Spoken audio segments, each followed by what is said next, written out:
అలా ఆలోచించి ఆ విధంగా గుర్తించి ప్రస్తుతాన్ని హ్యాండిల్ చేయగలడో వాడు మాత్రమే జ్ఞాని. వాడు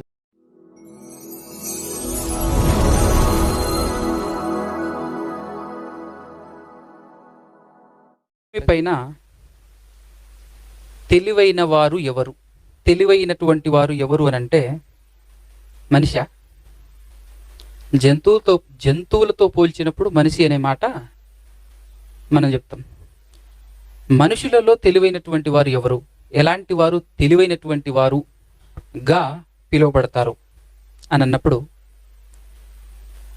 మనుషులైతే రకరకాలుగా చదువుకున్నటువంటి వాళ్ళు, లేకపోతే సంపాదించినటువంటి వాళ్ళు జ్ఞానులు అని మాట్లాడుతుంటారు, తెలివైనటువంటి వారు వాళ్ళే అని మాట్లాడుతుంటారు. కానీ ఇంకా లోకంలో మనుషులు మాట్లాడేటటువంటి విధానాన్ని బట్టి మనం ఆలోచన చేస్తే రకరకాలుగా తెలివైనటువంటి వాడిని చూపించేటటువంటి ప్రయత్నం చేస్తూ ఉంటారు, చాలా రకాలుగా. కానీ నేను ఒకటే పాయింట్ ఈరోజు మీ ముందు ఉంచాలనుకున్నాను. అది ఏంటంటే, ప్రస్తుతాన్ని రాబోయేటటువంటి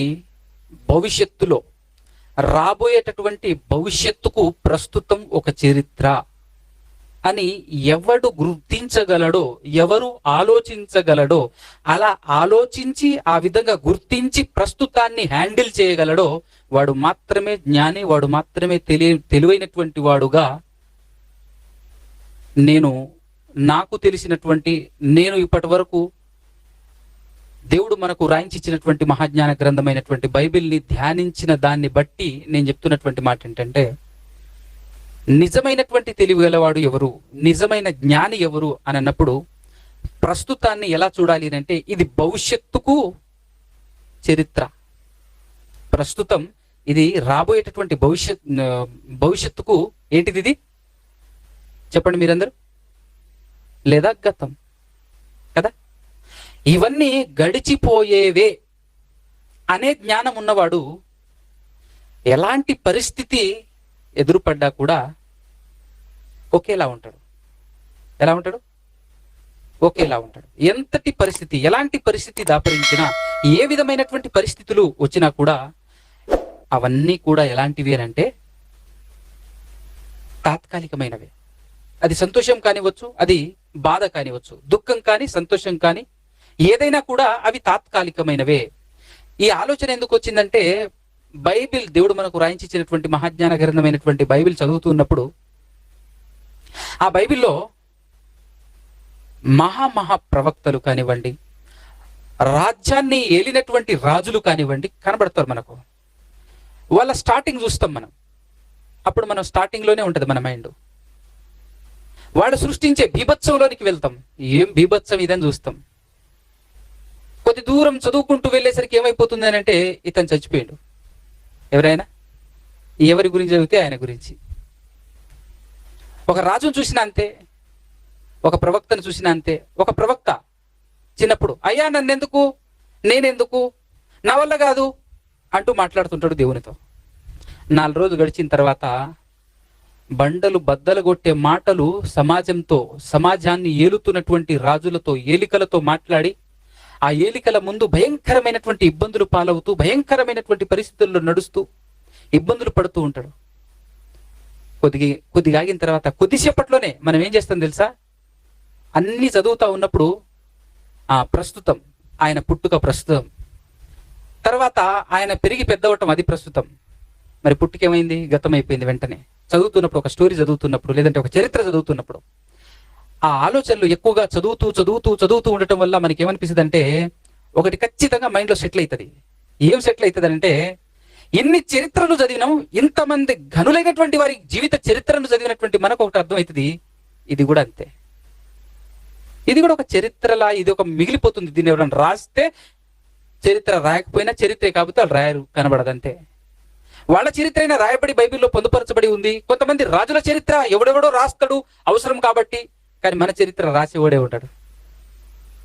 కాబట్టి ఈ మనం బ్రతుకుతున్నటువంటి చిన్ని జీవిత కాలంలో వచ్చేటటువంటి కొద్ది కష్టాలు, ఇబ్బందులు, బాధలు, వాటిని మనం హ్యాండిల్ చేయలేక, వాటిని మనం డీల్ చేయలేక పడిపోతుంటాం, ఏవేవో అయిపోతుంటాం. ఎటేటో వెళ్ళిపోతుంటాం, ఏవేవో చేసేసుకుంటాం, ఏదో అయిపోతుంది కొద్దిసేపట్లోనే. కానీ దాన్ని ఒక్కసారిగా అదే సమయంలో అదే సిచ్యువేషన్లో మనం దాన్ని ఒక చరిత్రగా, రానున్నటువంటి భవిష్యత్తుకి ఇదొక గతం, రేపటికి ఇదొక గతం. ఎందుకంటే రేపేం జరుగుతుందో ఎవరికి తెలియదు, రేపేం సంభవించడం ఎవరికి తెలియదు. కనుక కొంతమంది నేను జ్ఞానిని, తెలివైనటువంటి వాడిని అని చూపించుకోవటం కోసం భవిష్యత్తును ఎక్స్పెక్ట్ చేసే పనిలో ఉంటుంటాడు. రేపు ఇలా జరుగుతుంది, రాబోయే దినాల్లో ఇలా జరగబోతుంది అని భవిష్యత్తు గురించి ఎక్స్పెక్టేషన్ చేసేటటువంటి పనిలో వెళ్తా ఉంటాడు. ఆయన 100 ఎక్స్పెక్ట్ చేస్తే కొన్ని జరుగుతాయి. ఎందుకనంటే ఎందుకు జరుగుతాయి? ఈరోజు ప్రపంచంలో చాలా మంది స్వామీలు అనుకునేటటువంటి వారు, బాబాలు అనుకునేటటువంటి వారు, పాస్టర్లు అనుకునేటటువంటి వారు, ఎవడైనా కానివ్వండి, చాలా మంది చాలా చెప్తారు, చాలా విషయాలు చెప్తారు. రాబోయేటటువంటిది ఇలా జరుగుతుంది, అలా జరుగుతుంది అని చాలా విషయాలు చెప్తారు. అందులో కొన్ని ఏమైతాయనంటే జరుగుతాయి. దాన్ని బట్టి వీళ్ళందరూ ఏమైతారు తెలుసా? జరుగుతున్న వాటిని బట్టి పాపులర్ అవుతుంటారు, జరగని వాటిని మనము పట్టించుకోము. వాళ్ళకి అదొక బెనిఫిట్. దానివల్ల ఏం జరుగుతుంది? వాళ్ళు బ్రతికినన్ని రోజులు కాస్త హ్యాపీగా బ్రతకొచ్చు, ఆ సిచ్యువేషన్ని బట్టి ఎక్కువగా సంపాదించుకోవచ్చు అని వారి ప్రయత్నాలు. ఎందుకంటే ఈ లోకంలో తమకున్నటువంటి నాలెడ్జ్ని బట్టి, తమకున్నటువంటి జ్ఞానాన్ని బట్టి డబ్బు సంపాదించుకునేటటువంటి వాడు కాదు జ్ఞాని. కానీ నీ ఎదురు పడేటటువంటి ప్రతి సిచ్యువేషన్ని, ఆ ప్రస్తుతపు సిచ్యువేషన్ని పర్ఫెక్ట్ గా హ్యాండిల్ చేయగలిగేటటువంటి వ్యక్తి జ్ఞానవంతుడు అనేది బైబిల్ ఇచ్చేటటువంటి సాక్ష్యం, లేదంటే బైబిల్ చెప్పేటటువంటి నీతి అని చెప్పవచ్చు. ప్రస్తుతం మన చేతిలో ఉంటుంది, రేపేం జరుగుతుందో మనకు తెలియదు. ఈ ప్రస్తుతాన్ని పర్ఫెక్ట్ గా హ్యాండిల్ చేస్తే ఫ్యూచర్ లో ఏ కష్టము రాదు. చాలా మంది ఏమని మాట్లాడుతుంటారు అంటే ఫ్యూచర్ కూడా ఎక్స్పెక్ట్ చేయాలి, ఎందుకంటే రాబోయేటటువంటి దినాల్లో ఎలాంటి ప్రమాదం వచ్చినా ఏమొచ్చినా కూడా వాటన్నిటి నుంచి మనం తప్పించుకోవాలి, తప్పించబడాలి అని అంటే జాగ్రత్తగా ఫ్యూచర్ ని కూడా ఎక్స్పెక్ట్ చేయగలిగేటటువంటి జ్ఞానం మనకు ఉండాలి అని మాట్లాడుతుంటారు. లేదు, ప్రస్తుతాన్ని పర్ఫెక్ట్ గా నువ్వు అడుగులు వేసుకుంటూ ప్రస్తుతాన్ని కరెక్ట్ గా నువ్వు హ్యాండిల్ చేసి మెయింటైన్ చేయగలిగితే ఫ్యూచర్ అనేది నీకు అనుకూలంగా నడుస్తుంది. ప్రస్తుతాన్ని మనం ఎలా హ్యాండిల్ చేయాలి అని అన్నప్పుడు మన ఇష్టానుసారంగా మనం హ్యాండిల్ చేయకూడదు. ఈ సృష్టి ఎవరి వలన కలిగిందో ఆయన విధి చొప్పున సృష్టిలో సమస్తం నడుస్తుంది అనేది ఫస్ట్ మనం తెలుసుకోవాలి. విధిని విధించిన వాడు సృష్టికర్త. ఆ సృష్టికర్త అయినటువంటి దేవాది దేవుని విధి చొప్పున మన బ్రతుకును మనం మలుచుకుంటే ఫ్యూచర్ మన చేతిలో ఉన్నట్టే, ఫ్యూచర్ని కూడా మనం హ్యాండిల్ చేస్తున్నట్టే. ప్రజెంట్ని, ప్రస్తుతాన్ని దేవుని చిత్తానుకూలముగా మనం హ్యాండిల్ చేయగలిగితే, మనం మెయింటైన్ చేయగలిగితే ఫ్యూచర్ కూడా ఎంతో చక్కగా అద్భుతంగా మనం మెయింటైన్ చేయగలము. అయితే కొంతమంది ఎక్స్పెక్ట్ చేసేవాళ్ళు, ఫ్యూచర్ని ఎక్స్పెక్ట్ చేసి సక్సెస్ సాధించేటటువంటి వాళ్ళు ఎందుకు సాధించగలుగుతున్నారు అని అన్నప్పుడు ఒకే ఒక మాట.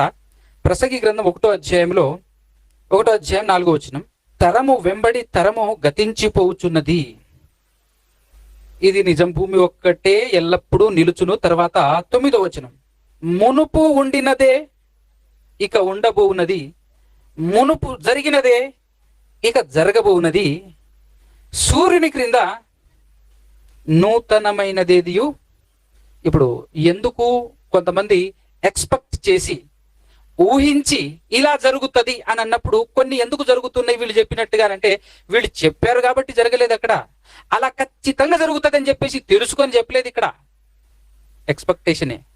మరి ఇలా జరిగింది అని అంటే చెప్పినోడేం దేవుడు కాదు, జరుగుతున్న సంఘటన అలా జరగాలని చెప్పేసి సెట్ చేసేంత దమ్ము ఇతనికి లేదు. కానీ ఏం జరుగుతుంది సృష్టిలో అంటే జరిగిందే జరుగుతుంది, జరిగిందే జరుగుతుంది, జరిగిందే నెక్స్ట్ ఉండబోవున్నది అని అంటున్నాడు.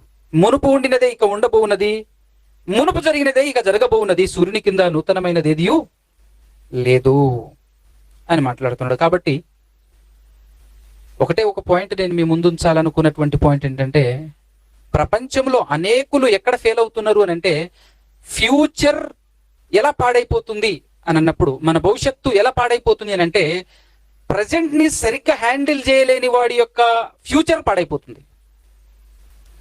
ప్రస్తుతాన్ని పర్ఫెక్ట్ గా డీల్ చేయలేనటువంటి వ్యక్తి యొక్క ఫ్యూచర్ పంచర్ అవుతుంది.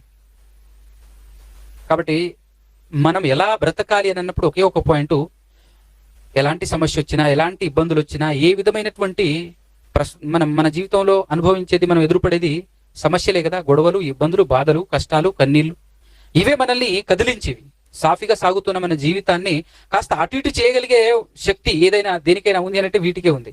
ఇవి వచ్చినప్పుడు కరెక్ట్ గా హ్యాండిల్ చేయగలగాలి. అప్పుడు దేవుని వాక్యాన్ని ముందు పెట్టుకొని దేవుని వాక్యాన్ని చదువుకొని విని విని విని ఉండాలి, చదివి చదివి ఉండాలి, తెలుసుకొని ఉండాలి.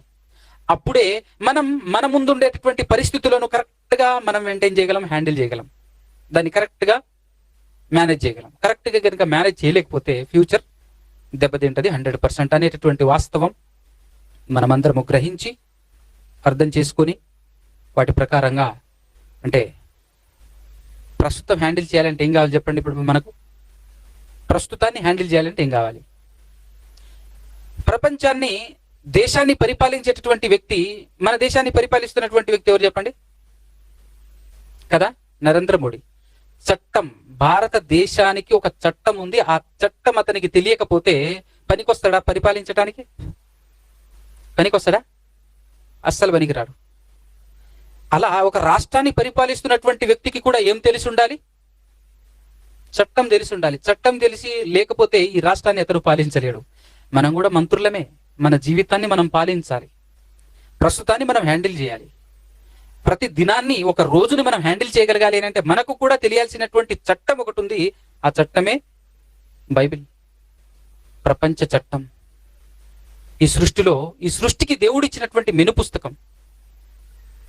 కాబట్టి ఈ మెను పుస్తకం ఏదైతే ఉందో దీన్ని మనం ఎంతో కొంత జాగ్రత్తగా స్టడీ చేసి చదువుకొని ఉండగలిగినట్లయితేనే తప్పించి మనం ప్రస్తుతాన్ని హ్యాండిల్ చేయలేం. కాబట్టి ఈ ప్రస్తుతాన్ని హ్యాండిల్ చేయాలి, అందరూ చేయాలి, అందరూ చేయగలగాలి. అందుకోసమే అందరికీ ఈ చట్టం, దేవుని చట్టం,